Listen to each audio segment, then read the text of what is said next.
Welcome back to Big Mouth and welcome to the Big Mouth Daily. Remember, you can follow me, tag me and speak to me on Twitter on my timeline, not privately DMs, by the way. I'll explain to you why I have that rule at the end of today's show. And my Twitter is @MoviesTVMad. Now, you may have noticed that I tried to do today's Big Mouth Daily on a live stream. And it didn't work out. It didn't work out. I did it on a webcam. It didn't work out because my internet is shit. But I wanted to test it. It would have been a lot better for me to do these daily videos on a live stream. Not because I can make money out of it, because I can't. I'm not monetized at this moment in time.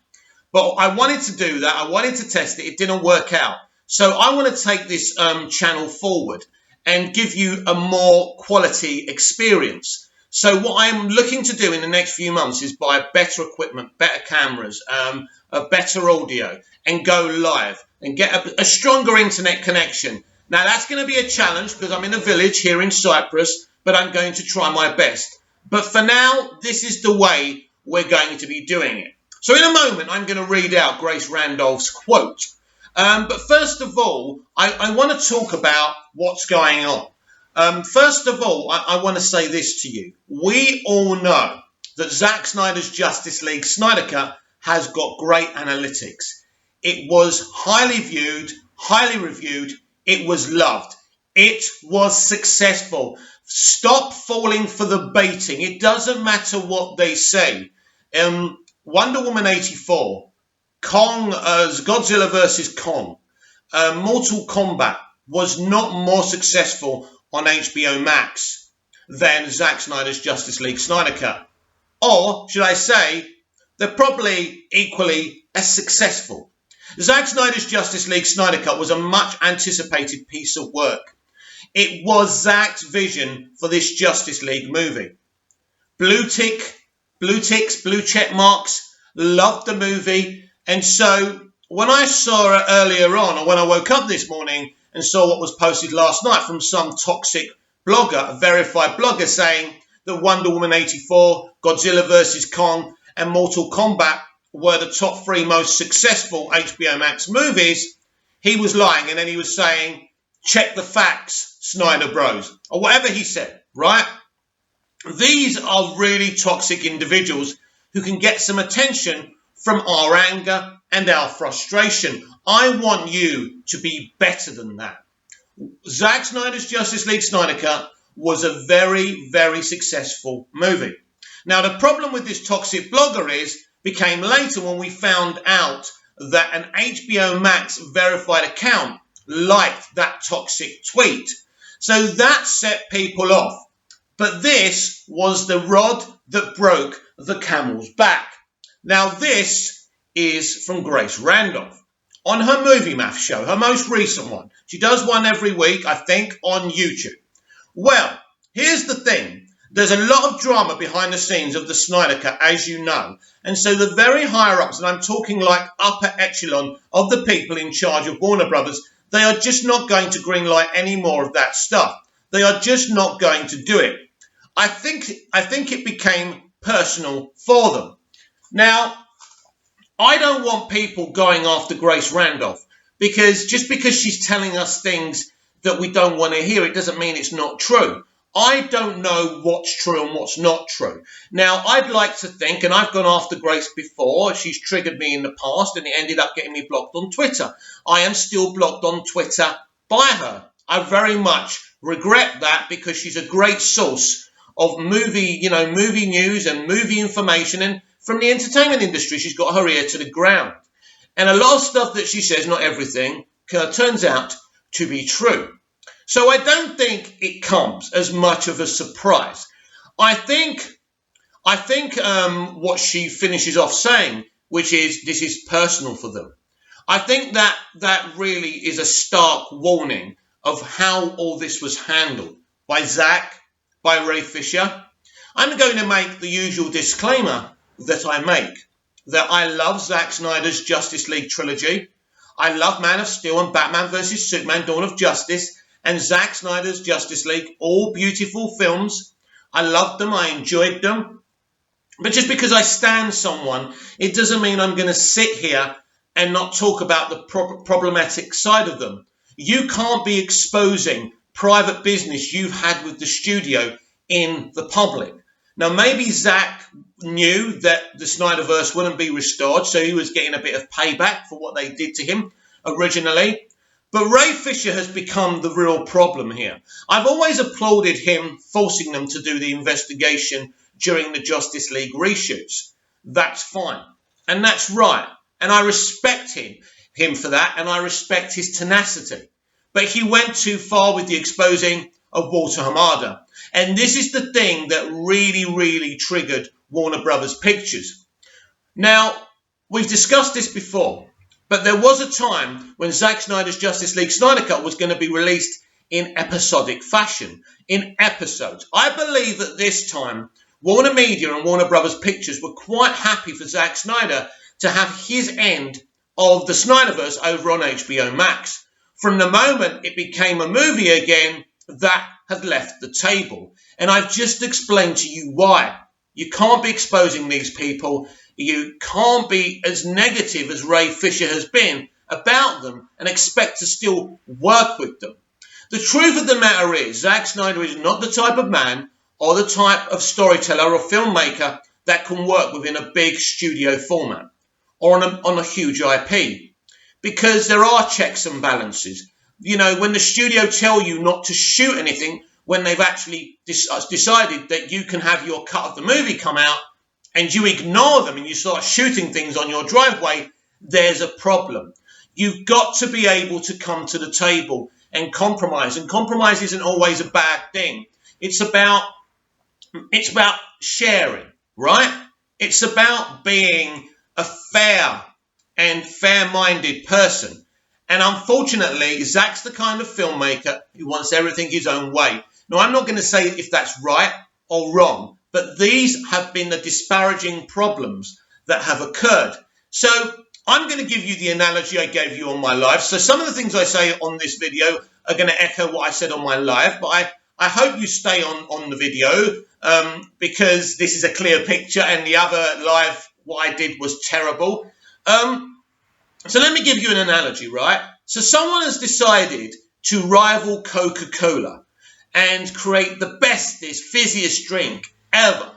Now, once upon a time, this man did 3 really good fizzy drinks. And so this guy who's running this new company brings him on. He's never done anything else, but he had 3 really good fizzy drinks. He doesn't really know much about fizzy drinks, but he did it right 3 times, right? But especially one time when 1 billion people bought his drink, right? And so this guy who wants to rival Coca-Cola for the bestest, fizziest drink ever brings this other guy who is very good at making tasty things. Unfortunately, he once made a tasty drink, a drink called Watch Drink, right? That's an analogy, obviously, for you know what. Now, Watch Drink was a very interesting, beautiful film to look at, an interesting adaptation of Watch Drink. But the problem is this new drink that's supposed to rival Coca-Cola ends up to having a really bad aftertaste. It's got this curry taste. It makes you run around and your throat burns. And it's interesting and it's unique, but it doesn't work for everyone. But the maker of this drink really doesn't understand what the problem is. This is my vision. This is what I want the drink to taste like, right? But we wanted to rival Coca-Cola, mate. What have you done? Right? And that's the problem. Why couldn't you just do what Coca-Cola do and add something a bit tastier? Right? No. I have my own vision. So all this is my analogy of the origins of the DCEU and Zack's vision. As much as I love Zack's vision, as much as I love this new drink with this tangy aftertaste and that burns your throat, it's got a kick, right? And it's good. It's not to everyone's taste. And this is the problem with the Snyderverse. And this is the problem with what the original ownership of Warner Brothers did, the original leadership. They listened to Christopher Nolan because he made 3 successful movies. But he has no love of knowledge of comic books. He never did. He went around originally saying Batman's not really a superhero. He's not really what he calls a comic book character. And of course he is. He didn't really get it. He's a visionary storyteller director. But he should never have been the man asked to mould a DC live action universe. What's worse, he didn't want to get his hands dirty in the clay. We've discussed this so many times. But as all this has come up, we need to go over this again. This, people, was never going to work. So you understand that I love Zack Snyder. You understand that I'm a lover and not a hater. But this is me having a balanced conversation. I'm not a biased person. Well, I can be, but at this, I've got my eyes wide open and I can speak with a balance. This was never going to work.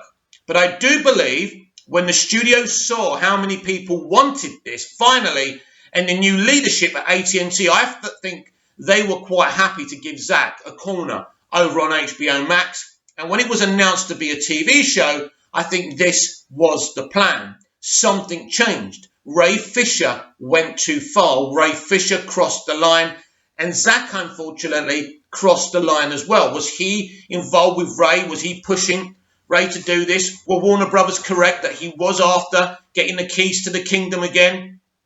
I don't think Warner Brothers are wrong there. And I think a lot of Snyder acolytes will never, ever accept that. But I do believe that to be the case. And that is somewhat problematic when you're dealing with a huge conglomerate of a company, of a studio, and a huge IP. This is their biggest IP, and they want it to be there for as many customers as possible, not just a select few.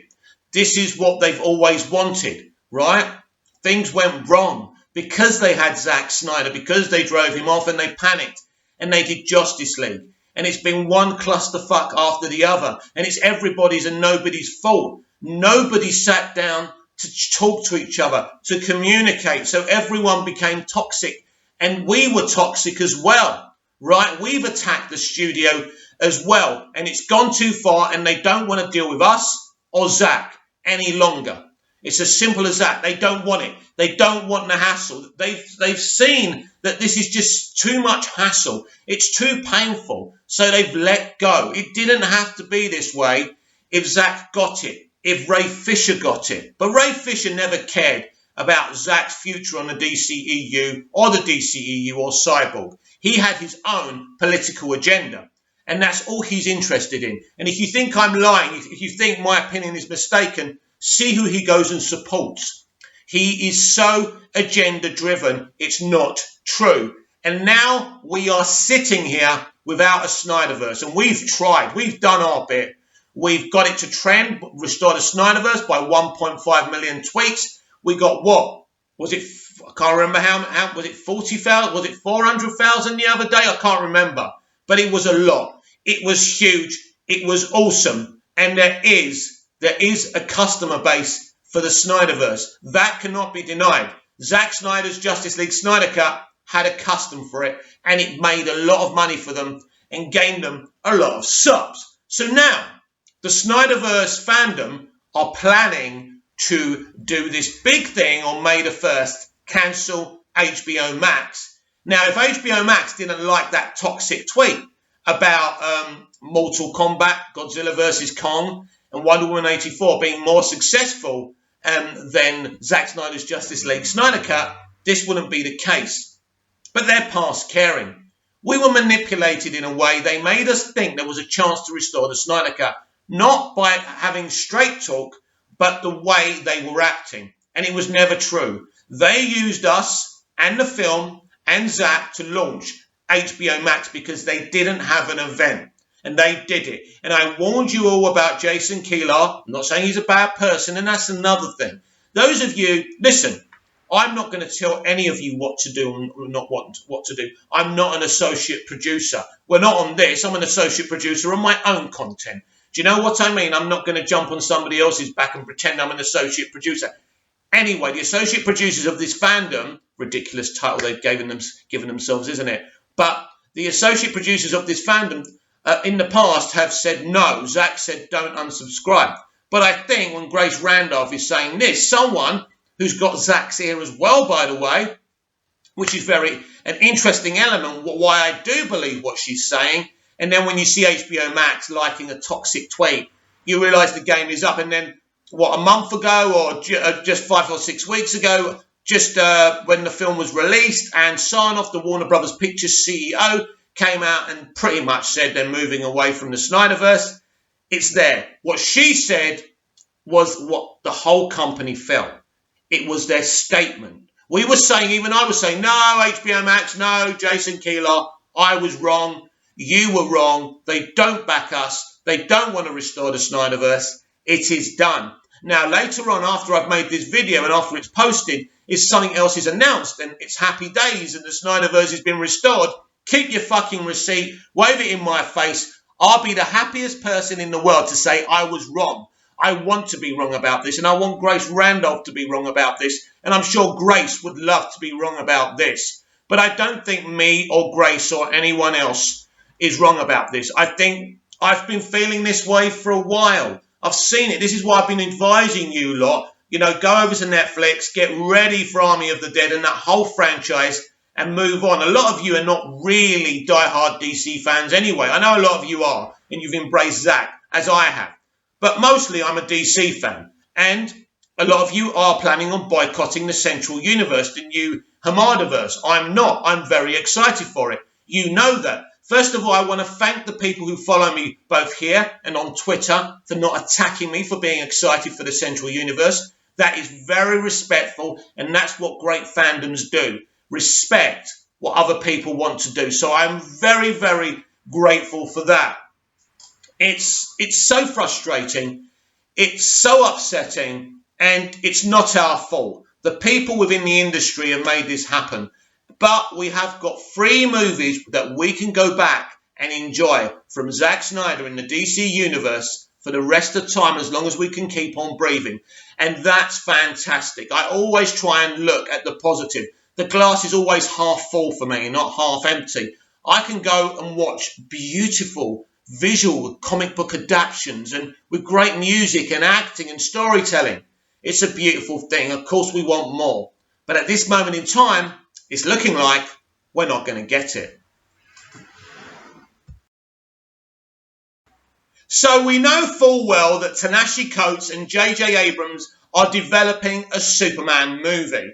Now, we have assumed that this will be a Superman of colour. Now, I know at least of 2 Superman characters in DC Comics that are not Kal-El, that are not Clark Kent. And they could be one of the characters. I think it could be either 2 of these versions of Superman who Ta-Nehisi Coates and J.J. Abrams could be developing. There could be a reality where Clark Kent is a person of colour. That will cause a lot of controversy, but I would wait to see the movie before I judged it. We are living in this environment now in the entertainment industry, and it's something we've discussed before. It wouldn't necessarily trigger me, but I don't think we're going to have a Clark Kent of colour, and I'll tell you why after I read this article from Screen Rant and Graham Gutman. Michael B. Jordan responds to rumours he'll play Superman. Michael B. Jordan addresses whether or not he'll be franchise hopping and joining the DC movie to play Kal-El in the upcoming Superman reboot. So already they're trying to be mischievous here, or Graham Gutman is. He knows full well that there's an 85% chance here that, you know, even if it's Michael or another actor of colour, they won't be playing Kal-El. Anyway, Michael B. Jordan addresses the rumours that he'll be playing Superman in the upcoming DC movie reboot. Henry Cavill originated the current iteration of Kal-El in the DCEU when he debuted in 2013's Man of Steel. Cavill has reprised the role in a few films, including Batman v Superman and Justice League. Questions about his future in the role lingered as Warner Brothers failed to announce a follow-up solo feature for Cavill. With the studio looking to the future and their upcoming slate, it seems as if Cavill's time as Kal-El is coming to an end. We don't know that. I think, you know, it's not very positive on the Snyder Cut side of things, but I still think I have a theory about Cavill, and we'll talk about that at the end of this article. It was reported in February that J.J. Abrams is rebooting Superman for Warner Brothers, with prolific writer Ta-Nehisi Coates penning the script. He's not prolific to everyone who talks about him, but I don't know much about Ta-Nehisi Coates. I do know he's a social justice writer, He is a person of colour, so I think we are looking at a Superman of colour, and there'll be big commentary in this film. Could be controversial, but also could be interesting. I'm kind of cool about this because I want to see what this central universe is going to be and what their plans are before I trash it or say I love it. Penning the script. The report indicated that casting had not yet been done for the film, hinting that a new actor could be coming on board to don the cape. But it's not really a hint, is it? There's going to be a lot of casting to be done. Speculation began immediately about which major star could be taking on the role, and Jordan's name has been at the top of the list of contenders for quite some time. Now, Jordan has responded to these rumours that he could be taking on the role. Speaking to Jake's Takes, Jordan played coy when asked if he could be playing Superman. The actor says he is flattered that his name would even be in the consideration for the role, but he doesn't know anything beyond the rumours themselves. You hear the whispers and the rumours and stuff like that, and it's just a compliment, you know. I appreciate people that think about me in that type of way for these roles. I don't really have anything more to give on that other than it's just flattering, and I appreciate it. But you know, whoever they get, or if it goes that way, I think it'll be an interesting thing to see. Similarly, I can't read. Why can't I read sometimes? Similarly, fuck off. I think there's something wrong with me. There's definitely some kind of learning, reading thing. And sometimes when I look at words, I can't just read them. It's similar. I can't read the bloody word. I can't read the word. That's amazing. I'm so ashamed and embarrassed. Anyway, when talking to Cinepop, Jordan reiterated he is not aware of what is happening with the reboot, but he's excited to see a black Superman on the big screen. I don't know. I don't really know what is going on with that in particular, but I think everybody's want and desire to see black leads in heroic roles, I think is really, really important. Representation is important. Jordan could merely be playing coy. A role like Superman requires actors to keep their cards close to the chest, lest they spoil a major surprise like this. With Jordan already having one superhero tempo under his belt after playing Eric Killmonger in Black Panther, it's unclear if the actor would want to attach himself to another major franchise. He does. Still, Superman could be a major role for the actor, and seeing as the DCEU is moving on from director Zack Snyder's vision for the franchise, it would make sense to cast a well-known actor in the role, now that Cavill could be out as Superman. Wherever the future of Superman is heading, though, it's clearly in good hands. Coates has worked on Black Panther comics, and Abrams is well versed in franchise filmmaking. With a star like Jordan at the forefront of the reboot, the new Superman could take the franchise in exciting directions. While some fans may be sad to see Cavill go, he hasn't gone yet, mate. It's clear the DCEU is ready to move on from Snyder's vision and begin looking at ways in which they can reboot certain aspects of the franchise, beginning with that last son of Krypton. Interesting. So, look, Michael B. Jordan is Mr. Warner Brothers. He's got a big contract there. He's writing and directing the Creed movie as well as starring in it.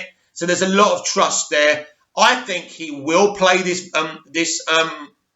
as Superman of color. I think it's his role if he wants it, and I think he wants it. I think he'll either direct the movie or J.J. Abrams will write the movie with Ta-Nehisi Coates and he'll direct it as well. Or there could be a separate movie for J.J. Abrams, a separate Superman movie, which would be really exciting and which could actually involve Henry Cavill. But I've got a cleverer way how to involve Henry Cavill. What would be better than Kal-El and Val-Zod? Both these versions of Superman, is it Val-Zod or whatever it is, right, standing together on screen, cinematically, in a Superman movie, fighting a big, big nemesis together on a Superman movie. I think this may be what they're trying to do. It may not be. They may not want a white Superman to be involved in this, and they just want it to be a Superman of colour, and that's fair enough, by the way. I don't have any issue with that. I think Cavill is going to be involved one way or the other. It could be just through it just could be through cameos and appearances on other movies. Who knows? But I still don't think Cavill's Superman is dead at the DCEU, and that's just my opinion. And I do feel it would be really awesome for Michael B. Jordan's Superman and for Henry Cavill's Superman to appear together in a movie. It would be awesome. And now it's time to read 3 articles that have been suggested by superfan Scott Edwards. So let's tap on this one. This is about Captain Marvel 2. I know some of you will be groaning, but I'm here to cater for all geeks and nerds and not just some geeks and nerds. And I think it's fine. Scott's a supporter of the channel. He's always kind of interacting with me. So if he asked me to read this, I'm quite happy to do it. So this is one of 3 articles. I think the other 2, one's a DCEU one, Black Adam, an interview with someone from the movie. And another one's an Ahsoka Tano one from Star Wars. Ahsoka Tano? Is that her name anyway? We all know who Ahsoka is. We love her. So we'll read about her shortly. Anyway, Captain Marvel 2, Theory. Who Zor Ashton villain character is. Zor Ashton is going to play the villain in Captain Marvel 2, but what character from Marvel Comics could she be? Here are some possibilities by Cooper Hood of Screen Rant. Zor Ashton is to play the villain in Captain Marvel 2, and here are some possibilities for which Marvel character she could be. When Captain Marvel made over $1 billion in 2019, it was clear that Marvel Studios had a new franchise on its hands. Carol Danvers, aka Captain Marvel, Brie Larson, joined the larger Marvel Cinematic Universe just a few months later with an appearance in Avengers Endgame. It was only a few months after that when Marvel confirmed Captain Marvel 2 was in the works. Marvel Studios hired Candyman's Nia DaCosta to direct Captain Marvel 2. That's a great pick, by the way. In 2020, and initially gave the film a summer 2022 release date. Near the end of the year, Marvel President Kevin Feige provided some more updates on the sequel's status. Brie Larson is returning to star as Captain Marvel, and she'll be joined by an adult Monica Rambeau, Tanoa Paris, and Kamala Khan, aka Miss Marvel, Iman Vellani, both of whom are being introduced on Disney+. First, their inclusions confirm Captain Marvel 2 is set in the present day of the MCU. Plot details are so far unknown, but there is an expectation that it will be tied to the Secret Invasion on Disney+, which is exciting. Disney+ series in development. I'm actually so excited about Secret Invasion. I love those graphic novels. Feige knows what can I say to you? Even if one's a dud or something doesn't work in one of the films or TV shows, ultimately the whole thing normally works. It's amazing what he's achieved. Even as a diehard DC stan, I have to stand up and admire what he's achieved. The latest update on Captain Marvel 2 sees Zor Ashton join the talented cast. Ashton is best known for roles in Velvet Buzzsaw and the UK TV comedy TV show Fresh Meat. The reports of her joining Captain Marvel 2 confirm that she is playing the main villain, who will go up against Larson's Carol Danvers. However, the identity of her character has yet to be revealed. As with every other MCU project, the answer to who the villain character is should have ties to Marvel's decades-long history of comics. So who could Ashton be playing in Captain Marvel 2? Could it be Moonstone? When Marvel fans think about Captain Marvel villains that could be featured in Captain Marvel 2, Moonstone is likely the first one to come to mind. Carla Soffen is one of Carol Danvers' arch rivals in the comics. She had a career as a brilliant psychiatrist before teaming up with the villainous Dr. Faustus. Carla used manipulation to take the Moonstone, a powerful Kree gravity stone, from Lloyd Botch. The original Moonstone, Carla became a super criminal and found her way to joining Baron Zemo's Master of Evil. I think that's part of the plan here, isn't it? Which would be awesome. The Thunderbolts and even Norman Osborn's Dark Avengers as the evil Miss Marvel. This led to Moonstone becoming a recurring threat for Carol Danvers to take on, with their power levels resulting in epic and deadly brawls between them. The use of the Moonstone in Captain Marvel 2 would give Carol a villain who can match her incredible power set and a psychological component to her. This would give the sequel a chance to include plenty of huge fights between Moonstone and Captain Marvel. But Carla could also get inside Carol's head, like others can't. The Moonstone's connections to the Kree would also fit nicely with Captain Marvel's MCU story. Since we've yet to see if she went back to Hala to put an end to the Kree-Skrull War, Moonstone could even be another creation of the Krees to combat Carol Danvers specifically. Queen Varanki. Another Marvel villain who could fit in well with Captain Marvel 2 and the MCU's future is the Skrull Queen Varanki. She became the ruler of the Skrull Empire after Galactus destroyed the aliens' home planet. The character is best known for her role in the massively important crossover event Secret Invasion. Queen Varanki was the mastermind behind the operation to infiltrate the highest ranks of Earth's defences to take over the planet. Varanki did her part by using her shape-shifting abilities to pose as Jessica Drew, aka Spider-Woman, and manipulated the Avengers on multiple occasions. She was killed at the end of Secret Invasion by Norman Osborn. Varanki is an ideal choice for Captain Marvel 2's villain. If the movie ties into the Secret Invasion TV show, it will. In any way, her casting's timing comes before Secret Invasion starts production too. So Marvel might have secretly cast Varanki ahead of the Disney Plus series, depending on Varanki factors into Captain Marvel 2 and or the Secret Invasion. This could give Ashton a chance to play multiple roles in the MCU. If Varanki appears in either upcoming property, it will be expected that she'll pose as someone else and not just be in her Skrull look the entire time. With Ashton's range as an actress, that could be one of many reasons that attracted her to joining Captain Marvel 2. Well, she probably, Kevin Feige was attracted to her as an artist. It's him who went out and got her. She didn't wake up and decide, oh, this looks my bag, I'll take the job. Journalists say, Deathbird, this is interesting. Instead of going back to the Skrull storyline again, Captain Marvel 2 could introduce another prominent alien race from the comics by making Deathbird its villain. Originally known as a Khaleesi Neramani, she was born into a royal family of the Shi'ar Empire and the heir to the throne. Her unique, let's say the word, atavistic features give her uncontrollable rage, and she was exiled from the Shi'ar Empire after killing her mother and sister. Oh dear, that's going to hurt. This brought her to Earth. Her first encounter was with Carol Danvers. Captain Marvel 2 could tell a similar story by having Deathbird arrive on Earth and leaving Carol, Monica Rambeau and Kamala Khan to take her on. Not only could she be a natural choice to fight Captain Marvel in the sequel, but the introduction of the Shire set up several other characters for the MCU to play with. Rogue, well, that's not going to happen, is it? Well, it could be. We could get our first introduction to the brand new X-Men characters. Or as what we got in the last X-Men film, why aren't we ex-women? Anyway, moving on. One choice for Captain Marvel 2's villain that would be surprising to regular audiences is utilising the X-Men member Rogue as the antagonist. This has become a popular suggestion by fans for Carol Danvers' next MCU story.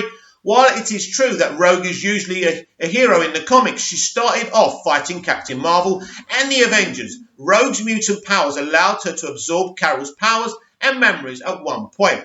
This caused Carol to forget who she was, which could be a strike against Rogue being used for Captain Marvel 2, since that storyline is similar to what the MCU used for Carol's origin story. Still, an intriguing choice to play Rogue, help usher mutants into the MCU and give her a role that could keep her around well past Captain Marvel 2. I doubt it's going to be Rogue, but who knows. Abigail Brand.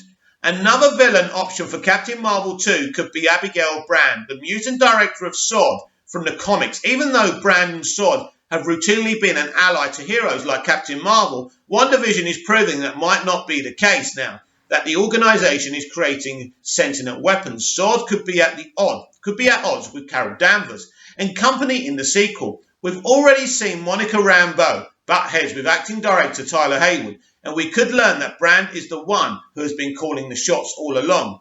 Ashton could help make Abigail Brand a temporary opponent for Captain Marvel, but allow room for her and S.W.O.R.D. to make a swing back to the side of heroes later on. As far as unconventional suggestions go, could Ashton play a gender-swapped version of the powerful Marvel villain Korvac? Well, we are in that environment now, so who knows?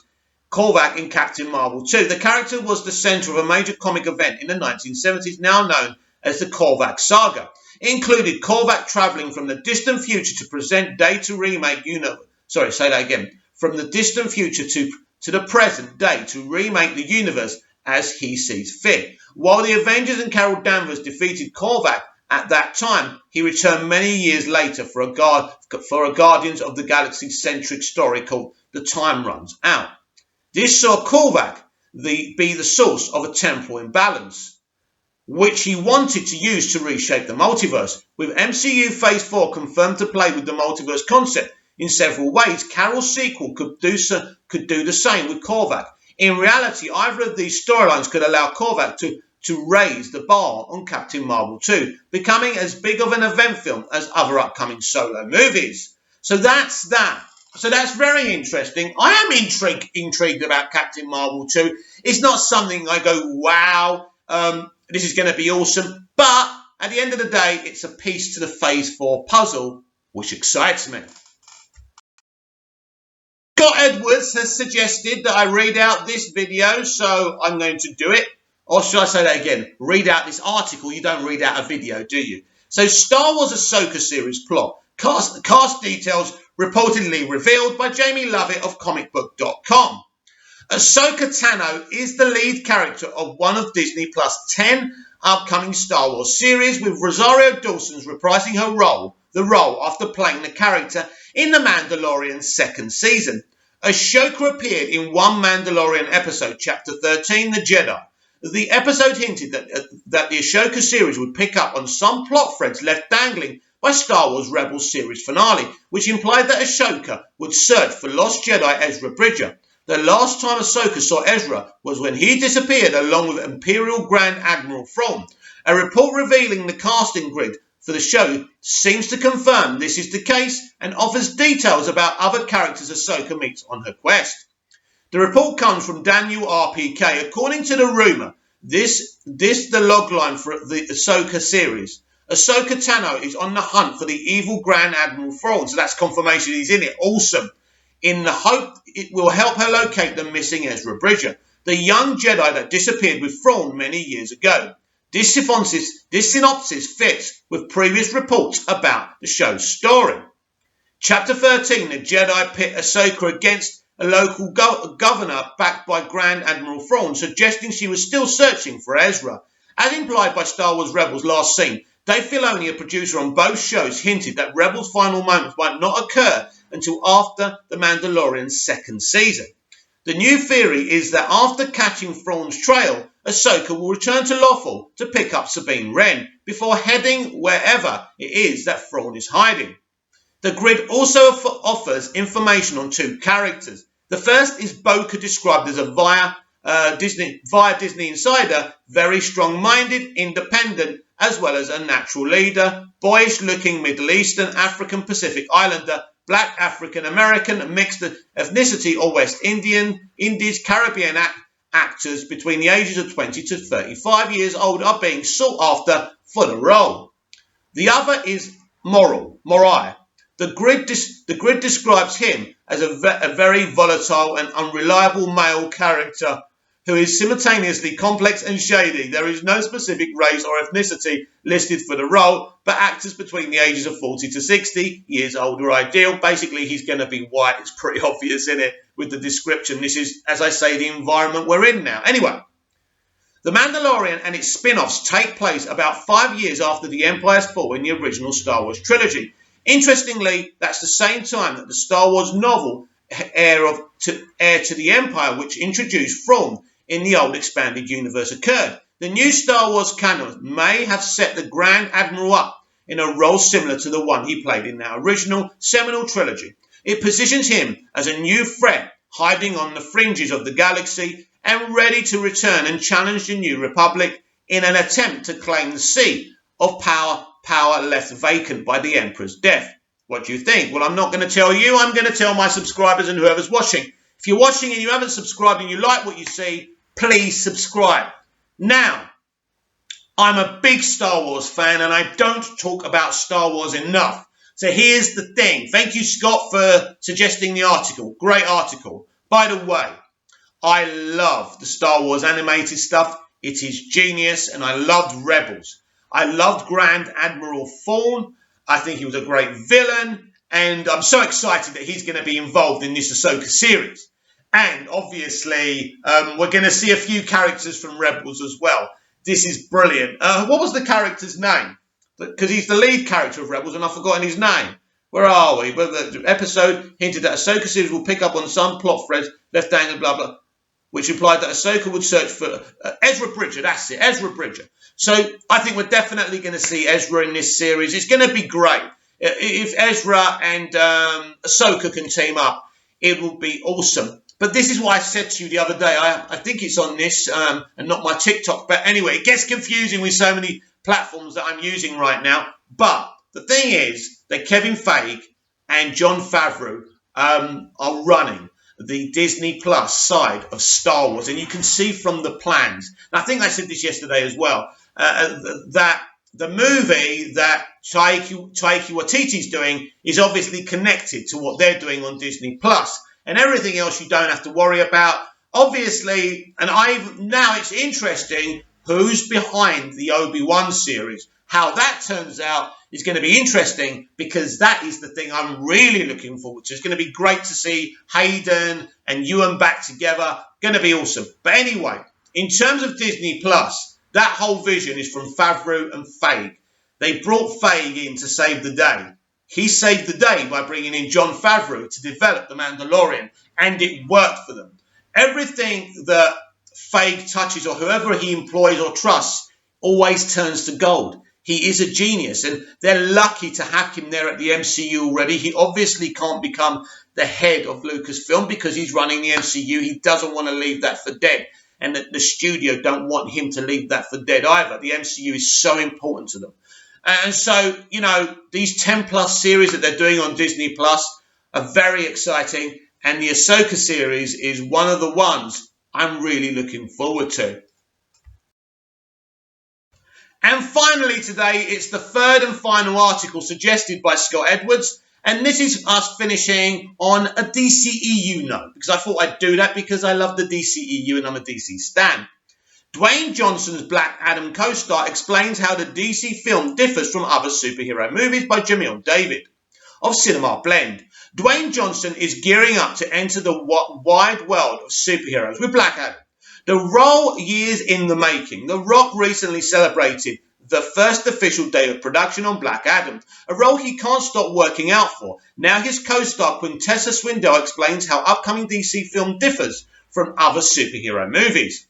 The unique nature of Dwayne Johnson's Black Adam as a character being more of an anti-hero than a straight-up good or bad guy has always differentiated the character from his peers in the comics. Quintessa Swindell remarked on how Black Adam has a level of creative freedom other superhero properties don't have, telling NME.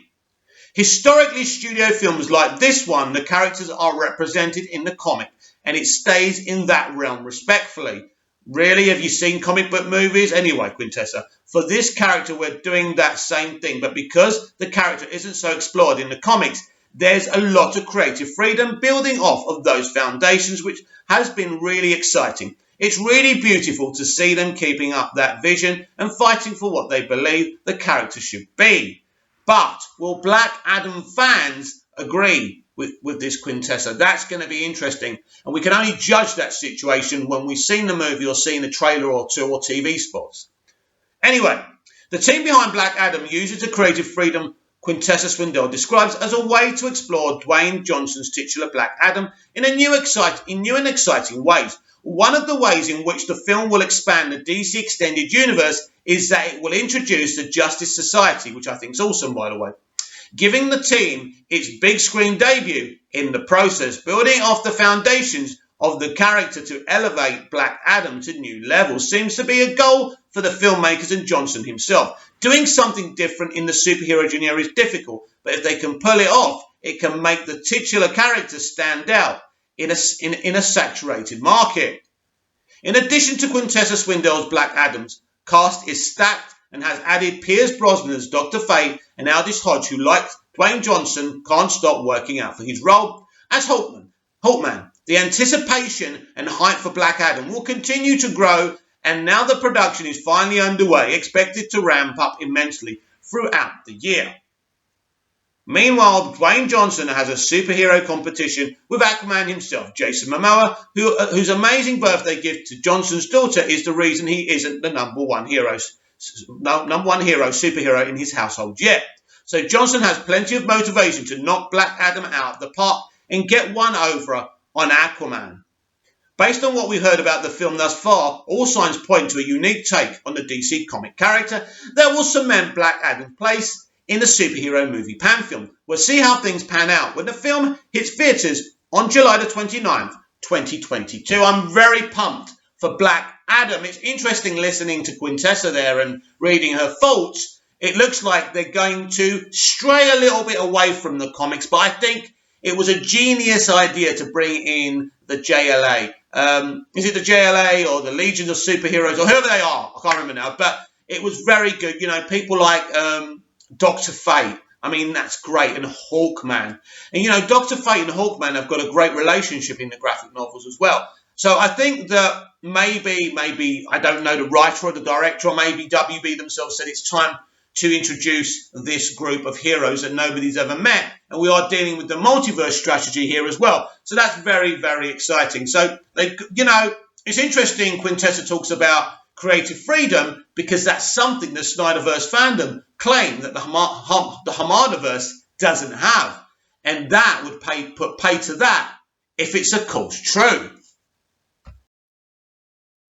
And finally today, we need to talk about something. Now, social media enables us to talk to people we don't know. It enables you to watch me talk about nerd, right? It enables me to get to know you lot and other people on Twitter and other social media platforms.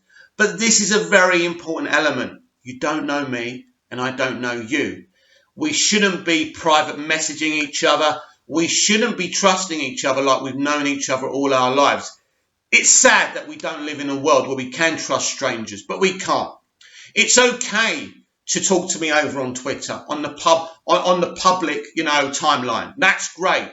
But private messages means you're not protected. Yeah, you can screenshot, but everything on the public domain, on the public timeline is so much better. It protects you and it protects the other person. Unless you have reasons why you want to talk privately, and that kind of worries me.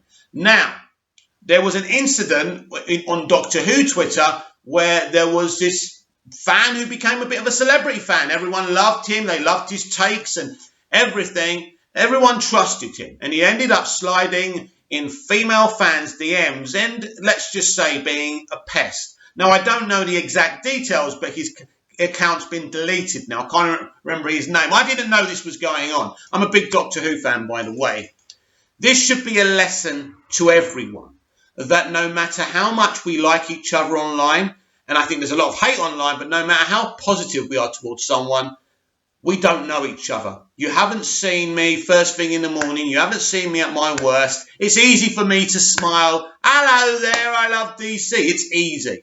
But knowing people in their real lives, knowing their quirks and things like that. So it's always important to be on the defensive. We're geeks, we're nerds. We're always looking for other geeks and nerds to talk to about the stuff that we stand. And that's cool. We can do that on our public timelines. We don't have to start meeting people we don't know.